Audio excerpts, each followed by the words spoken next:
김금돈의 썰치는 라디오 김금돈입니다. 구독, 좋아요, 사연 공유, 알림 설정으로 영상 제작에 힘을 보태주세요.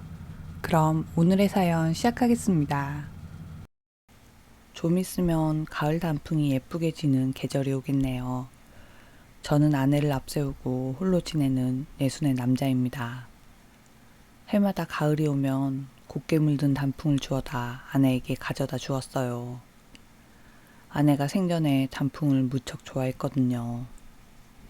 여름 내도록 푸른빛을 띠던 잎이 해를 머금어 빨갛고 노란빛으로 색을 갈아입는 게 무척 신기하고 아름답다고 했습니다. 하지만 아내와 달리 장모님은 가을이라면 아주 질색을 하셨어요. 워낙 속을 감추는 분이라 이유를 몰랐는데 어느 날인가 콧등 시린 계절이 오면 떠난 사람들이 하나둘 떠올라 그게 싫다고 우시는 걸 본 적이 있습니다. 그러고 보면 제 아내도 가을에 떠났네요. 아내를 알고 지낸 시간은 무척 오래되었습니다. 우리는 한 동네에서 나고 자란 친구였거든요. 아주 어렸을 땐 냇가에서 발가벗고 함께 뛰어놀던 사이였지만 자라며 사이가 점점 멀어지게 됐어요. 장모님이 물놀이라면 벼락 떨어지게 싫어하신 것도 멀어진 이유 중 하나였죠. 나중에 가족이 되어선 장모님이 물을 싫어하던 까닭을 알게 되었지만 어릴 때만 해도 제게 장모님은 까탈스럽고 심통맞은 어른이었습니다. 특히나 저를 보며 혀를 끌끌 차던 기억이 워낙 또렷해 장모님에 대한 기억은 더욱 좋지 않았어요. 저는 5살부터 할머니 손에서 자랐습니다. 좀 더 어릴 땐 부모님도 계셨지만 두 분이 한날 한시에 사고로 돌아가시며 할머니가 제 유일한 피부치였어요. 원래 할머니와는 한 집 건너 살았는데 저를 돌봐주시기 위해 할머니가 저희 집으로 옮겨오셨습니다. 동네 어른들은 허리 굽은 할머니와 5살 배기 애가 사는데 지장은 없는지 돌아가며 저희 집을 들여다보곤 하셨어요.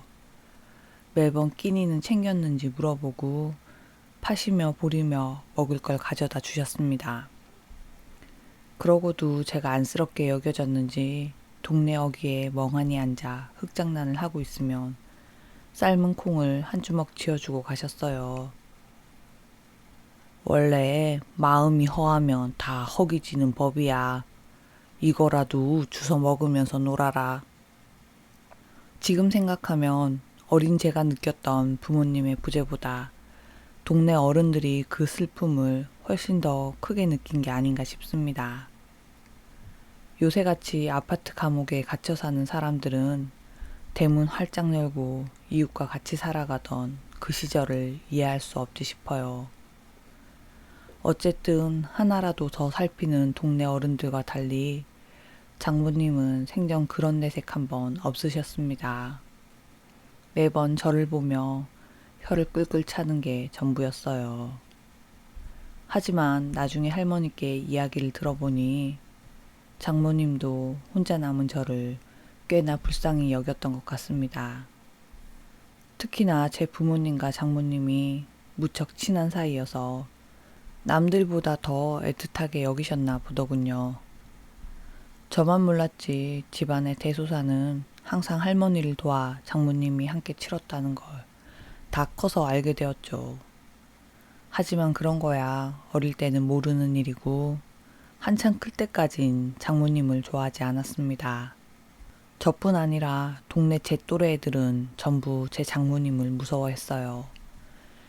애들이 말썽을 부리면 한 번을 그냥 넘어가는 법이 없던 양반이라 다들 한 번씩은 장모님께 크게 혼난 기억이 있었거든요.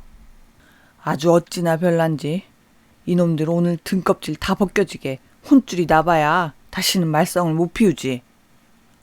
그리곤 빗자루를 들어 눈물을 쏙 빼도록 혼을 내셨습니다. 그러다 보니 동네 별나다는 친구도 장모님 앞에선 순한 양이 되곤 했어요. 그래서 제 부모가 아들 귀를 끌어잡고 장모님 집으로 직접 데리고 가는 일도 종종 있었습니다. 또 그보다 영특한 놈들은 제 아내를 한번 볼 심산으로 그 앞에서 일부러 얼쩡이며 말썽을 피우는 경우도 있었어요. 어릴 때부터 아내가 근방에서 소문난 미인이기도 했고 마음 씀씀이도 워낙 예뻐서 동네 사내 애들 19은 관심을 두고 있었거든요. 물론 저 또한 아내를 담 넘어 몰래 지켜보며 관심을 두고 있었습니다. 하지만 언감생심 제 마누라로 만들 꿈은 아예 꾸지도 않았어요. 장모님 말 맞다나 변변찮은 한량이 어떻게 아내를 넘볼 수 있겠습니까? 하루는 아내가 절 선택한 이유가 하도 궁금해 대놓고 물어본 적이 있습니다. 장모님이 맨날 나보고 동네 한량이라고 하셨는데 당신은 왜 나한테 시집 온 거야? 엄마도 당신 앞에서만 그렇게 말씀하셨지. 얼마나 당신을 좋아하시는데. 장모님이? 어이구, 누렁이가 씨구슬 소리네. 그나저나 당신은 뭐가 좋았어? 제 말에 아내는 한참 웃기만 하다 오래전에 죽은 누렁이 얘기를 꺼내더군요. 당신이 누렁이 데려다 밥 주는 거 보고 반했지. 졸업 후 저는 딱히 하는 일 없이 건달처럼 동네를 어슬렁거리며 지냈습니다. 그러다 마주치는 동네 어른이 며칠 날 일 좀 봐달라면 그리로 가서 밭일도 돕고 집안에 고장난 것도 고쳐주고 했어요. 참 깨치고 깨 좀 얻어오는 식으로 하루하루를 보냈던 거죠. 그러다 하루는 동네에 떠도는 누렁이를 보게 되었습니다. 몇 날을 지켜보니 어디서 왔는지 털도 듬성하니 밥도 못 얻어먹고 사는 것 같더군요. 그런데도 늘어지게 하품을 하며 아무에게나 꼬리치고 돌아다니는 모습이 어릴 적 제 모습 같아서 참 측은한 마음이 들었습니다. 저는 불쌍한 마음에 먹다 남은 밥을 챙겨주기 시작했어요. 하지만 곁을 주진 않았습니다. 괜히 정이라도 붙어 한 생명을 거둔다는 게 마음에 짐이더라고요. 그런데도 누렁이는 살아있는 짐승이라고 언제부턴가는 동네 사람 중에 유독 저만 따르기 시작했습니다. 제가 다니는 길을 벌써부터 익히고 멀리서부터 제 신발 끄는 소리에 꽁지가 떨어져라 흔들며 곁을 뱅뱅 돌기 시작하더군요. 사람이 마음을 안 준다 몇 번을 다짐해도 날 보고 그리 좋아하니 그 결심이 안 흔들리고 배길 리가 있겠습니까? 어느 날부터는 제가 먼저 누렁이가 안 보이면 쫓아다니며 밥을 먹이곤 했습니다. 그래도 매번 멀리 가지 않고 고만고만한 데서 해나 쪼이고 있어 금방 만나곤 했어요.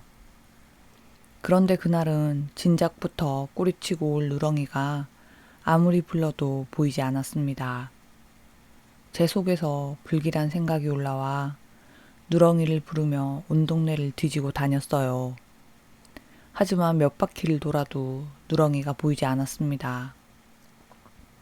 평소라면 어디서라도 달려올 놈이 기척도 없는 것이 꼼짝없이 사람한테 붙들려 있다는 생각이 들더군요.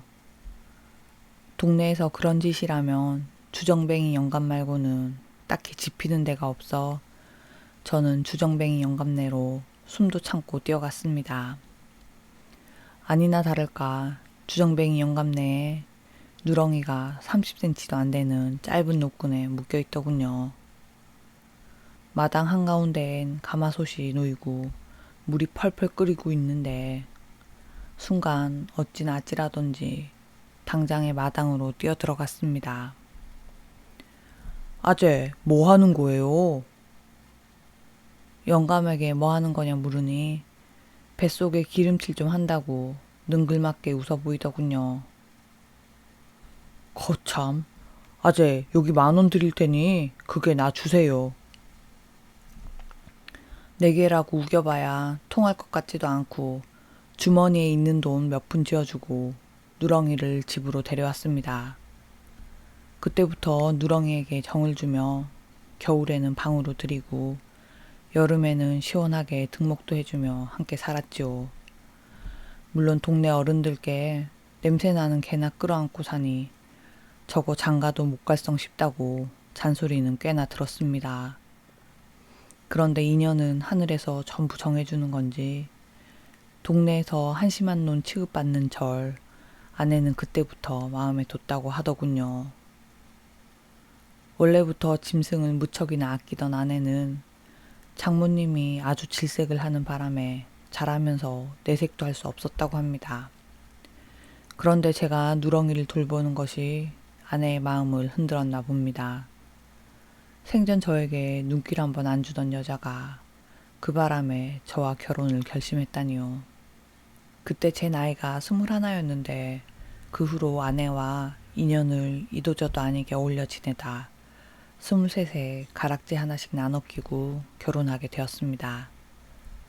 아내는 가끔 옛날 이야기가 나오면 절 보고 눈치는 누렁이만 못하다고 농담을 꺼내곤 했어요. 내가 2년 동안 당신한테 얼마나 눈치를 줬는데 도대체 뭔 눈치가 그렇게 없어. 그 정도면 누렁이도 알고 있었겠다. 어이구, 뭔 소리래. 당신이야말로 맨날 와서는 누렁이 밥 먹었냐, 동네 한 바퀴 시켜줬냐, 이런 거나 물었지. 내가 결혼하지 않았으면 아직도 누렁이 안부나 묻고 있지 않겠어? 아내 말로는 저에게 2년 동안 신호를 보냈는데 눈치 없는 제가 고백은커녕 맨날 누렁이가 오늘은 똥을 2번 쌌네, 그제는 돈을 물어왔네, 이런 소리만 짓거리고 있었다 해요. 물론 아내가 하는 말이 거짓은 아닙니다. 하지만 제가 아무리 눈치 없는 놈이라 해도 몰라서 그랬겠습니까? 그때 제 처지가 하도 답이 없으니 대놓고 말할 수 없었던 거예요.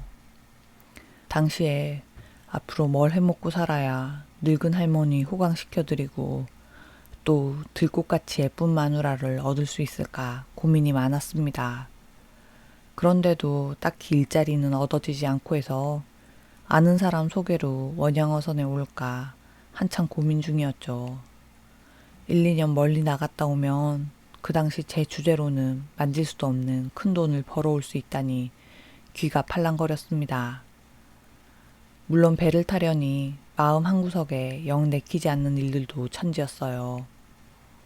연세 많으신 할머니를 홀로 두고 간다는 것도 마음에 걸렸고 그 사이 다른 놈이 아내를 채가지 않을까 그 걱정도 컸습니다. 하지만 그 당시 허풍이 가득 찼던 제 머릿속엔 사내 놈이 일생일대의 기회를 잡을 줄 알아야 한다는 생각이 컸어요. 물론 그때야 제 마음이 허풍이라고 생각이나 했겠습니까? 하지만 지금 돌이켜 생각하면 뱃일이라곤 하나도 모르는 주제에 낱말만 듣고 마음만 앞선 게 허풍이 아니면 뭔가 싶습니다. 결국 저는 며칠을 고민하다 친구 하나와 짐가방을 챙겨 항구로 갔습니다. 할머니에겐 2년 뒤에 올 테니 누렁이랑 같이 잘 지내고 계시라고 편지 하나를 써뒀어요. 새벽 나절에 집을 나서며 할머니 손에 편지를 지어줬지만 까막눈인 할머니는 해 뜨고 이웃집에 가서야 제가 떠난 걸 아셨습니다. 하지만 집 나간 지 3일이 안 되어 저는 다시 돌아갈 수밖에 없었어요. 배 타면 돈 번다는 얘기만 들었지 다른 건 전혀 모른 상태로 나간 거라 항구 있는 도시에 가니 당장 탈 백은 없다고 하더군요. 그나마 다행인 건 젊은 놈들이니 힘은 쓰겠다 싶었는지 배만 뜨면 당장에 태워가겠다고 하였습니다. 그래서 한 달 뒤 출항하는 배에 자리를 구해놓고 집으로 돌아왔어요. 할머니는 몇 년은 손자놈 소식도 못 듣겠구나 망연자실하시다 불쑥 대문을 들어선 저를 보시곤 마음이 바뀌어 돌아왔다고 생각했나 봐요. 나무 껍질처럼 바싹 마른 손으로 제 손을 쓰다듬으며 연신 자랐다고 말씀하셨습니다. 그 모습을 보니 한 달 뒤에 다시 간다는 말을 어찌해야 하나 입이 안 떨어지더군요. 한참 만에야 겨우 말을 했습니다. 할머니, 저 한 달 뒤에 배 타러 가요. 2년만 고생하면 큰 돈 벌 수 있다니까. 그때까지 조금만 기다려줘. 내가 엄마 아빠 못 가지 할머니 호강시켜 줄게. 할머니가 그날만큼 애달프게 운 걸 본 적이 없는 듯 합니다. 할머니는 당장이라도 제가 배를 타고 떠나는 듯 서글프게 우셨어요. 그 바람에 저도 마당에 서서 한참 눈물바람을 일으켰습니다. 그렇게 한 달의 세월을 벌어놓고 하루는 마당에서 누렁이 털을 골라주며 시간을 보내고 있었어요. 그런데 성난 얼굴의 장모님이 저희 집 마당으로 들어오는 게 아니겠습니까? 어이구, 털 날리는 거 봐. 그놈의 짐승만 맨날 끼고 앉아서 아주 잘하는 짓이네. 갑자기 들이닥쳐 저런 소리를 하시는데 순간 제가 무슨 잘못을 해서 한 소리 하러 오셨나 했어요. 안녕하세요. 아주머니가 어쩐 일이세요? 바짝 긴장해 인사를 드리니 장모님은 대답은 않고 저를 빤히 보고만 계셨습니다.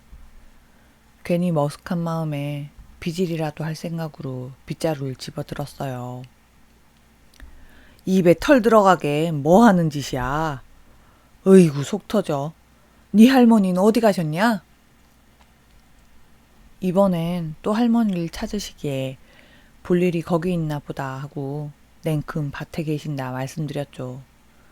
하지만 할머니를 찾아 나설 기미는 안 보이고 절 보며 크게 한숨을 내쉬더군요. 허리 구부정한 할머니는 밭에서 밥 메고 있는데 다 큰 놈이 빈둥빈둥 그러고도 밥은 넘어가니? 2주 뒤면 배 타고 나간다고 입이 툭 튀어나와 말하니 장모님이 등짝을 후려갈기며 말씀하셨습니다. 덩치는 산만한 놈이 생각은 급한도 못 미쳐서 저걸 어디다 쓸고 네가 그렇게 죽을지 살지도 모르는 길을 가고 나면 네 할머니는 어쩌란 말이냐. 아들 자식 하나 있는 거 며느리랑 한날 한시에 보내고 너 하나 바라보고 여태 사셨는데 네가 홀랑 가버리면 네 할머니는 어째 사시냐고. 장모님은 제 아픈 구석을 쿡쿡 찌르며 말씀하셨습니다. 제가 대답은 못하고 눈가가 새빨개져 고개를 숙이고 있으니 이번엔 또 이렇게 말씀하셨어요. 자전거 타고 한 30분만 가면 공장 하나가 있는데 아줌마가 거기 연결해 줄게. 배 타지 말고 집에서 왔다 갔다 하며 그리로 다니는 건 어떠니? 너 가고 나면 저 짐승도 외로울 거 아니냐. 결국 장모님 말씀에 사나흘 고민하다 친구에게 할머니 걱정에 아무래도 배 타는 건 못하겠다고 했어요. 그때 할머니가 80이 넘으셨으니 친구도 이해해 주었습니다. 약속한 날짜에 친구를 한국까지 바래다 주고 집으로 돌아와 다음 날부터 저는 장모님이 연결해 준 공장으로 나갔습니다. 그리고 첫 월급을 받고 얼마 지나지 않아 배를 타지 않은 게 얼마나 다행인지 알게 되었어요. 별탈 없이 지내던 할머니가 하루아침에 몸져 누우시더니 이틀 밤을 못 넘기고 돌아가셨거든요. 그나마도 옆에 있었으니 임종을 지킬 수 있었지. 배를 탔다면 빨라야 석 달은 지나야 소식을 들을 수 있었을 겁니다. 그때를 생각하면 어찌나 놀랬는지 할머니 장례를 치르면서도 종일 멍하게 앉아만 있었어요. 그나마도 이웃 사람들이 전부 도와줘서 탈 없이 지나갈 수 있었습니다. 특히나 장모님과 아내는 가족처럼 세세한 것들을 전부 돌봐주었어요. 그 덕에 할머니의 49제까지 무사히 보내고 어느 밤 저녁을 먹다 말고 아내에게 함께 살자고 말을 꺼냈습니다. 할머니가 돌아가시고 아내는 꼬박 2달을 하루도 거르지 않고 매일 제 저녁상을 차려주었어요. 누렁이를 보러 온다는 핑계였지만 이제나 저제나 제 고백을 기다리고 있다는 걸 알고 있었습니다. 그렇게 저는 23살 할머니가 돌아가시고 3달 뒤 아내와 결혼을 했어요. 그러고 보니 할머니가 돌아가신 때도 가을이었네요.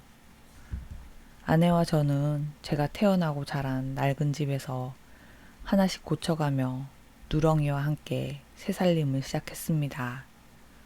장모님은 아내가 떠나고 적적할 만도 하신데 가끔 들러 반찬이나 잘 챙기는지 보고 횡하니 가셨어요. 그러다 어느 날은 누렁이와 저희 내외가 겸상하는 모습에 혀를 끌끌 차고 가시기도 하셨죠. 어이구, 그놈의 짐승 작작 좀 모시고 살아. 하지만 예전만치 장모님이 무섭게 느껴지진 않았습니다. 제 속에 능구렁이가 들어앉은 건지 그것도 아니면 장모님이 나이가 들어 이빨 빠진 호랑이가 되신 건지 모르겠네요. 어쨌든 결혼하고 5년 되던 해 장모님 여름판에 미끄러져 팔을 크게 다친 일이 생겼습니다. 그 일로 아내와 저는 싫다고 손을 내젓는 장모님을 억지로 집으로 모셔 함께 살게 되었어요. 처음 며칠은 장모님의 잔소리가 평소보다 배는 더했습니다. 특히나 누렁이를 보고 짐승 팔자가 사람 팔자보다 좋다며 이게 짐승 집이지 사람 사는 집이냐고 잔소리를 하셨죠. 하지만 말씀과는 다르게 누렁이가 뭘 잘못 먹었는지 며칠을 나르며 누워있자 사람 먹는 북어까지 푹 고아서 먹이셨습니다. 짐승도 잘 먹어야 집을 지키든 똥간을 지키든 하지. 얼른 먹고 낯선 사람 지나다니면 컹컹 짖어대라. 알았냐 이놈아? 뿐만 아니었죠. 나중엔 장모님과 누렁이는 한패가 되어 동네 어디를 가도 함께 다닐 정도가 되었습니다. 그래도 누렁이가 저보다 효자네요. 장모님 적적하실까? 동네 길은 전부 같이 다니잖아요. 적적하긴 뭐가 적적해? 이놈의 짐승 가만두면 온 집안에 똥오줌이나 싸대니 한 수 없이 데리고 다니는 거지. 누렁이는 저와 만난 해부터 꼬박 25년을 지내다 어느 가을밤 장모님 품에 안겨 편안히 무지개 다리를 건넜습니다. 마당 한켠에 떨어지던 단풍이 참 예쁜 밤이었어요. 장모님은 참고 참았던 눈물을 보이셨습니다. 그리고 아마 그 이듬해 처음으로 가을이 싫다고 하셨던 것 같아요. 아내가 죽은 건 그로부터 11년이 지난 재작년 가을이었어요. 한 며칠 감기 기운이 있다고 기침을 해대던 아내는 병원 한번 가자는 제 말을 못 들은 척 세상을 떠났습니다. 장례 후 딸아이는 엄마가 없는 빈집이 싫었던지 일을 핑계로 서둘러 돌아가고 장모님과 저만 횡한 집에 남게 되었어요. 평소에 말이 많던 사람도 아닌데 아내의 빈자리가 무척 크게 느껴져 하루 종일 텔레비전을 틀어놓는 일이 잦아졌습니다. 장모님과 함께 나란히 앉아 말없이 텔레비전을 보는 게 일상이 되어 가고 있었죠. 그러던 어느 날이었습니다. 그날은 퇴근이 늦어져 장모님께 먼저 저녁을 드시라고 전화를 하고 퇴근 후엔 편의점 도시락 하나를 사서 집으로 갔습니다. 현관을 열고 들어가니 거실 불은 꺼져 있고 딸아이 방에 불이 들어와 있더군요. 순간 딸아이가 집에 들렀나 싶어 다가가니 장모님이 침대 한쪽에 앉아 뭔가를 들여다보고 계셨어요. 자식들 방이라도 절대 들어가는 일이 없던 장모님이어서 꽤나 적적하신가 보다 걱정이 됐습니다. 저 왔어요. 식사는 하셨어요? 장모님은 무슨 생각에 그리 빠져 계신지 제가 들어와 한참 말을 걸어도 대답이 없으셨습니다. 답답한 마음에 방으로 들어가니 장모님의 무릎엔 딸아이의 교복이 놓여 있었어요. 주아 교복은 왜 꺼내서 보고 계세요? 아내는 딸아이가 중고등학교를 다니던 내내 항상 교복을 말끔히 다려주곤 했어요. 아무래도 장모님이 아내가 그리워 생전 안 하던 행동을 하시는구나 싶은 게 마음이 미어졌습니다. 장모님 옆으로 다가가 침대에 걸터 앉으니 그제야 저를 보셨어요. 하지만 별말 없이 웃어 보이고 거실로 나가시더군요. 그리곤 평소와 다름없이 텔레비전을 틀고 채널을 한참 이리저리 돌리고 계셨습니다. 저는 곧장 주방으로 가 저녁 먹을 준비를 했어요. 그런데 가만 보니 아침에 차려두고 간 장모님 점심도 그대로 있는 게 아니겠습니까? 점심 나가서 드셨어요? 그럼 저녁은요? 하지만 장모님은 제가 오고부터 쭉 빠져있는 생각에서 헤어나질 않으셨습니다. 딴 건 몰라도 혼자 계시며 식사도 제때 안 드시는 건 아닌가 걱정스런 마음에 코앞까지 가서 다시 한번 여쭤봤어요. 그제야 장모님은 절 빤히 보더니 자네 왔나? 이렇게 아는 체를 해주셨습니다. 그날은 좀 이상하다 생각했지만 워낙 힘든 일을 겪은 후라 멍한 상태가 되신 거라 여겼어요. 하지만 이상한 일은 그 후에도 계속되었습니다. 하루는 오랜만에 장모님을 모시고 외식을 하고 들어오는 길이었어요. 평소엔 육고기를 별로 즐기지 않던 장모님이셨는데 그날은 웬일로 먼저 갈비를 먹으러 가자고 하시더군요. 그동안 먹는 것도 영 부실하셔서 걱정이 컸는데 잘됐다 싶었습니다. 둘이서 두둑하게 4인분의 냉면까지 먹고 돌아오는 길이었어요. 얼마 전까지만 해도 아내와 함께 소소한 이야기를 나누며 걷던 길이라 부쩍 쓸쓸한 기분이 들었습니다. 장모님도 저와 비슷한 기분이셨는지 저보다 한 발 뒤쳐져 걸어오셨어요. 가을바람에 코끝이 찡한 것이 가을이 싫다던 장모님의 말씀이 그날은 무척 와닿았습니다. 한참을 축 처진 발걸음을 끌다시피 걷고 있는데 갑자기 뭔가가 제 손목을 덥석 붙잡는 게 아니겠어요?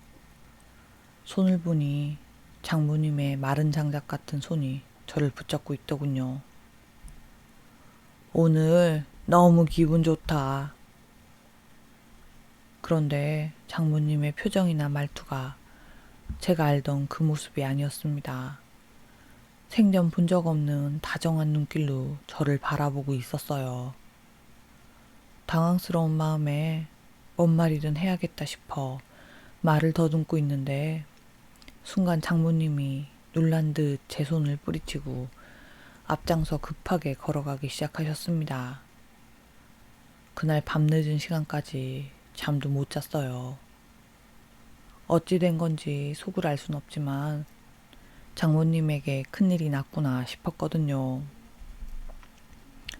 그리고 아침이 되어 기야 말 일이 일어났습니다. 부스럭거리는 소리에 눈을 뜨니 장모님이 제 방에서 함께 자고 있는 게 아니겠어요?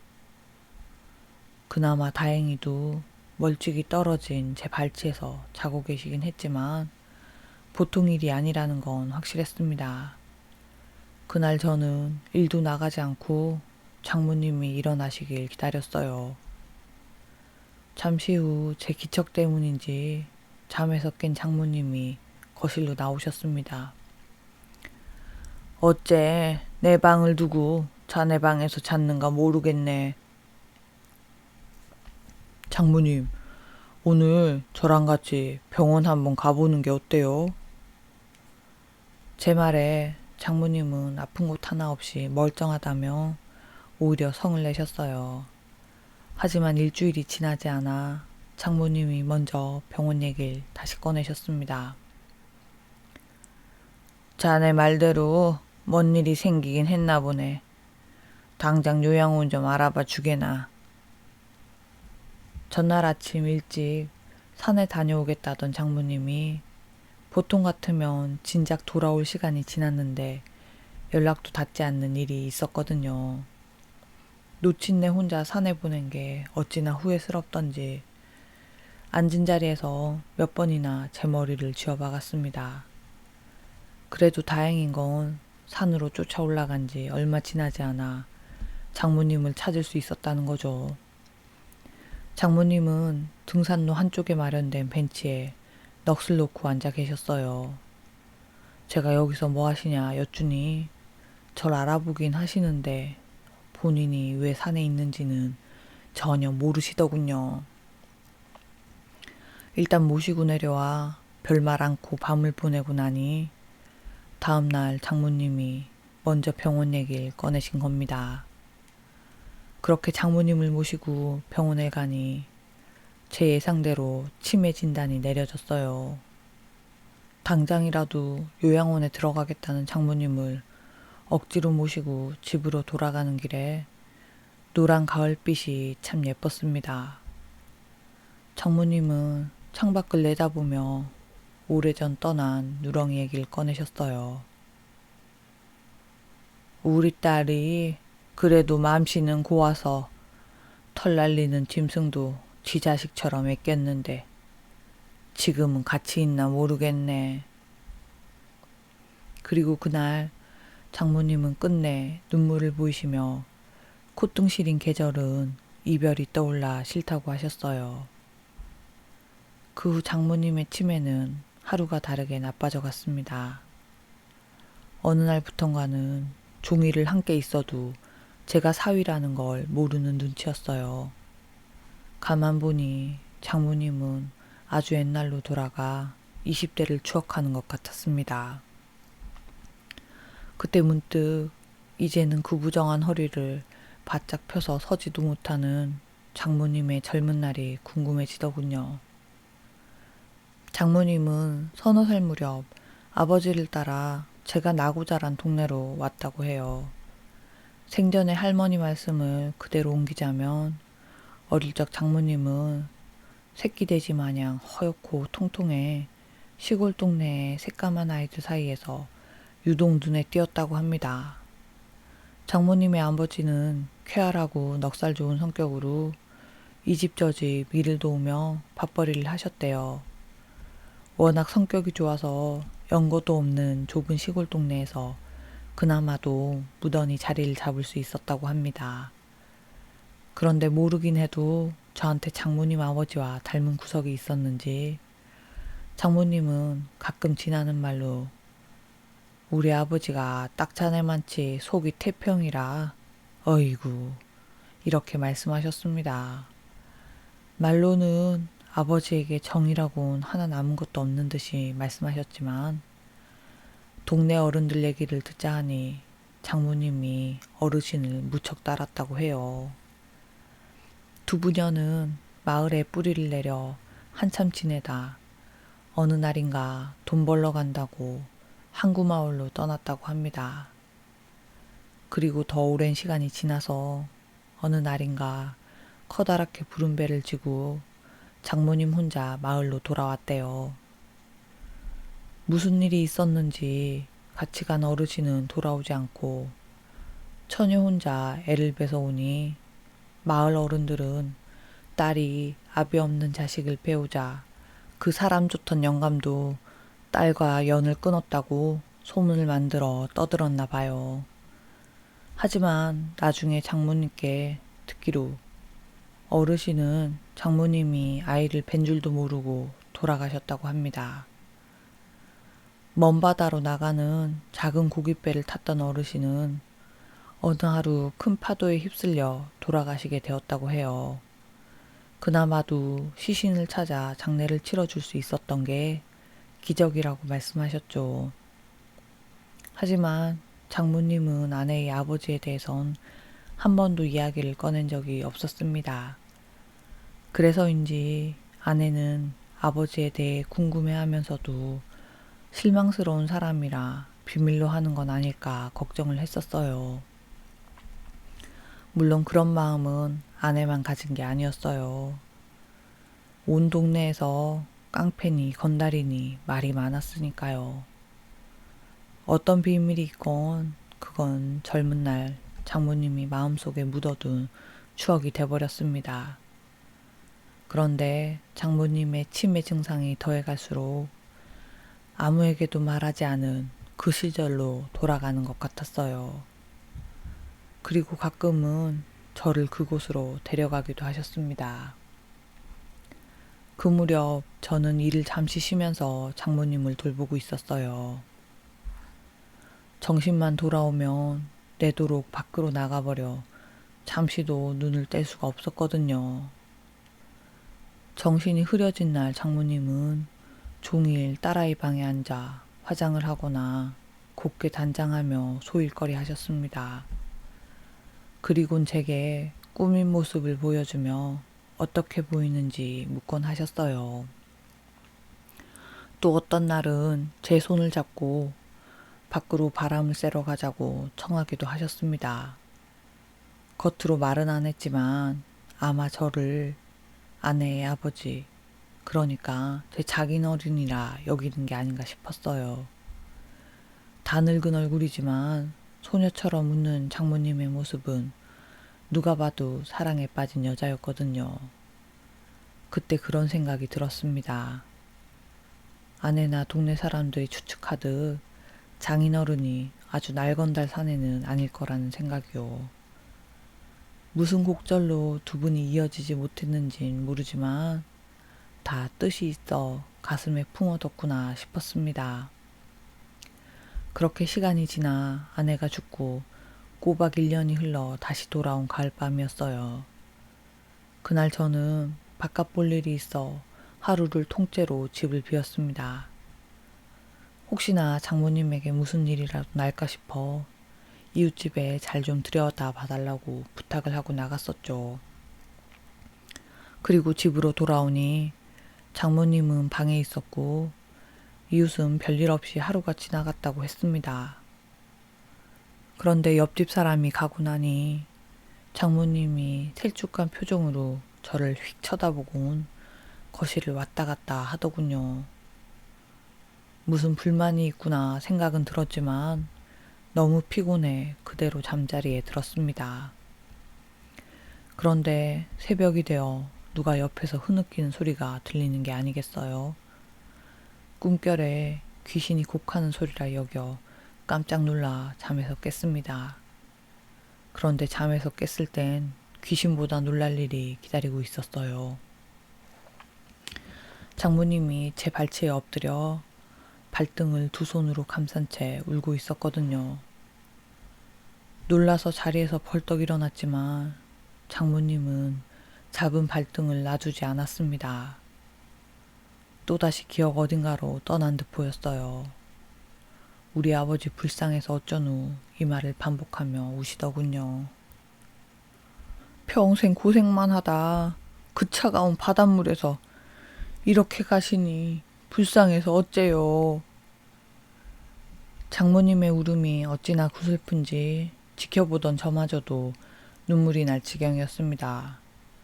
그리고 그날 장모님이 평생을 가슴에 지고 있던 아픈 이야기를 듣게 되었어요. 어찌나 억장이 무너지는 소리던지 여태 버티고 살아온 장모님의 아픔을 제 좁은 속으로는 가늠도 할 수 없었습니다.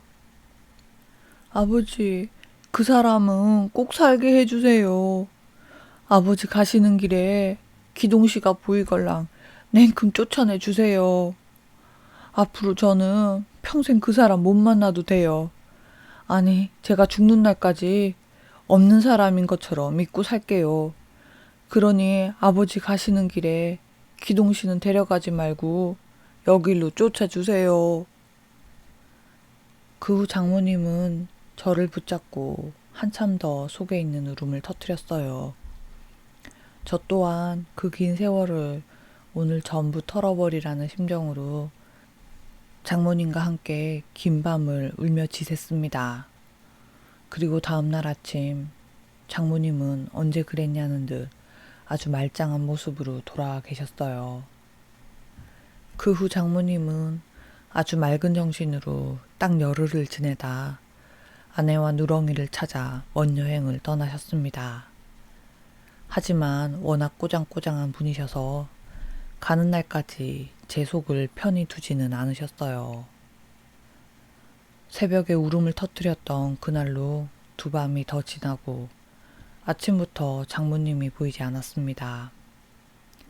혹시나 치매로 집 근처를 헤매는 건 아닌가 싶어 바로 쫓아나갔지만 찾을 수 없었어요.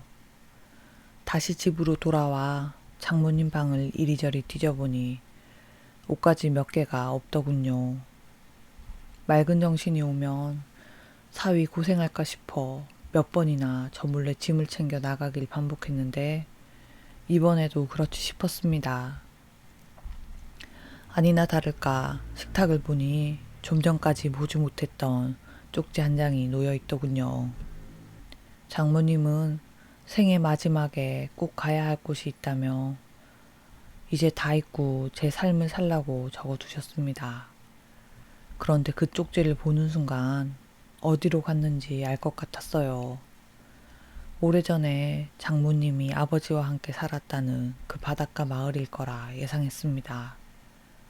그리고 제 생각은 정확했어요. 작은 바닷가 마을이라 갑자기 나타난 늙은 할머니를 찾는 건 일도 아니었습니다. 동네 사람 아무나 붙잡고 물어도 외지에서 온 할머니를 알고 있더군요. 어제 들어온 할매 말하는갑다. 저 방파제 끝에 가면은 고기라도 낚을라나 앉아 있어요.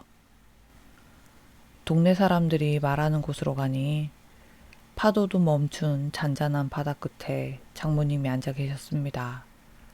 제가 다가가 부르니 못마땅한 얼굴로 돌아보시더군요. 여긴 어째 찾았나 몰라. 내가 자네한테 쓸데없는 소리를 많이도 했나 보구먼. 오랜만에 보는 심통맞은 장모님 얼굴이 얼마나 반가운지 울음까지 터지려는 걸 겨우 참아냈습니다. 거기 앉아서 뭐 보고 계셨어요? 보긴 뭘 봐.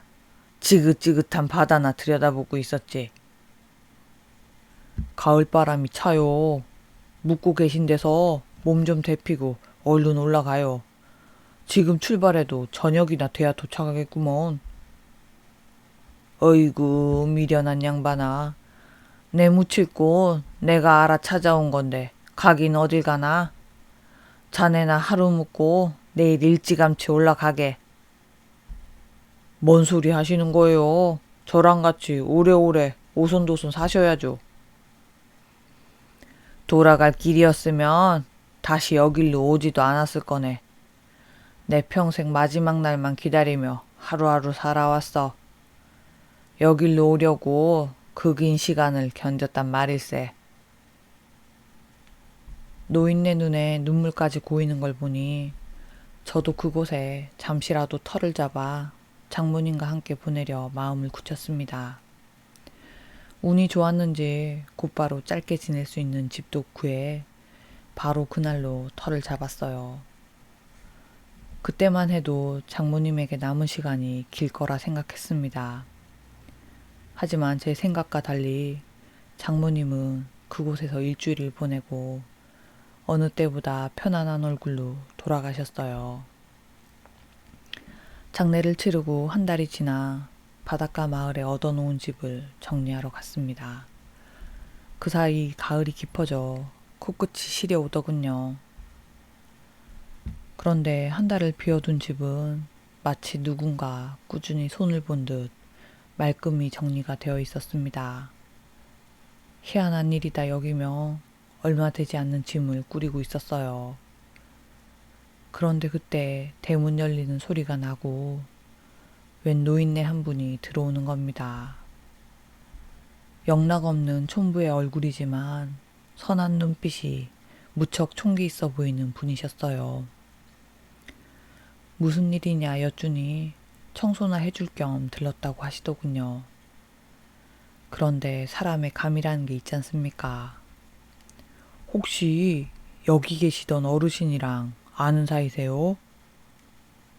혹시나 하는 마음에 영감님에게 장모님을 아시냐 여쭤봤어요. 알다 마다요. 젊을 적에 친하게 지냈었죠. 조금만 일찍 오셨으면 장모님도 뵐 수 있었을 텐데 아쉽네요. 좀 있으면 다시 볼 날이 오겠지요. 저는 괜찮습니다. 그리고 멋쩍으신 듯 금세 인사를 건네고 대문을 나서려는 겁니다. 저는 급하게 영감님을 불러 세웠어요. 저기 영감님, 시간 되시면 제 장모님 젊을 적 얘기 좀 해주십시오. 젊을 적 얘기라. 영감님은 마지못해 다시 자리에 앉으셨습니다. 하지만 한참 말이 없으셨어요. 그래서 제가 먼저 장인어른을 아시냐고 여쭤봤습니다. 혹시 제 장인어른에 대해서 아시는 게 있을까요? 만나던 사람이 있었다는 건 알지만 그쪽 장인 되는 사람인지는 모르겠구려. 저는 장모님이 이곳에서 아내를 얻었고 그 후 평생 홀몸으로 지내다 가셨다는 얘기를 했습니다. 그리고 1년 전 자식을 앞세웠다는 이야기도 전해드렸어요. 딱 이맘때쯤 가을에 아내가 장모님보다 앞서서 갔어요. 그것 때문인지 장모님도 정신이 왔다 갔다 하시다 마지막에 맑은 정신으로 여기에 오셨어요. 제 착각인지 영감님 눈이 붉게 충혈되는 듯 했습니다. 배를 타던 사내라고 들었어요. 그 집 어르신이랑 한 배를 탔다던데 워낙 힘들고 돈도 안 되는 일이라 어르신이 반대를 하셨나 봅니다. 나 같아도 그렇게 고운 딸이 있었으면 뱃놈한테 보내진 않았겠죠. 영감님은 쓸쓸한 웃음을 지어 보이고 다시 말을 이어가셨습니다. 아는가 모르겠는데 어르신이 탄 배가 풍랑에 뒤집어져 돌아가셨어요. 그 사내도 그날 실종됐다가 구사일생으로 살아 돌아왔다지요. 그분은 살아 돌아오셨으면서 왜 장모님을 찾지 않으신 거예요? 영감님은 잠시 두 눈을 감고 옛 시절을 떠올린 듯 했습니다. 들은 얘기론 어르신이 그날 배에서 딸을 행복하게 해달라 하셨다더군요. 결국 그게 어르신 마지막 유언이 됐죠. 그런데 못난 놈 만나서 평생 고생길 걸으면 무슨 면목이냐고 남자가 자취를 감춘 것 같습니다. 나도 여기까지밖에 아는 게 없어요. 영감님은 자리에서 일어나며 마지막 인사를 하셨습니다. 짧게라도 이야기 나눠 즐거웠어요. 이만 가볼게요. 돌아서는 영감님을 더는 붙잡지 않았습니다. 그때 마침 그 해의 마지막 가을해가 지고 있었어요. 장모님 말씀처럼 가을이면 소중한 사람들이 모두 떠났던 것 같습니다. 이제 아내가 떠나고 몇 번의 가을이 오고 갔습니다. 장모님은 가을이 지긋지긋하다고 고개를 저으셨지만 저는 가을이 싫지 않아요. 언젠가 세월이 지나 제가 가는 날도 딱 지금 같은 가을이면 좋겠습니다. 끝까지 함께 해주셔서 감사합니다.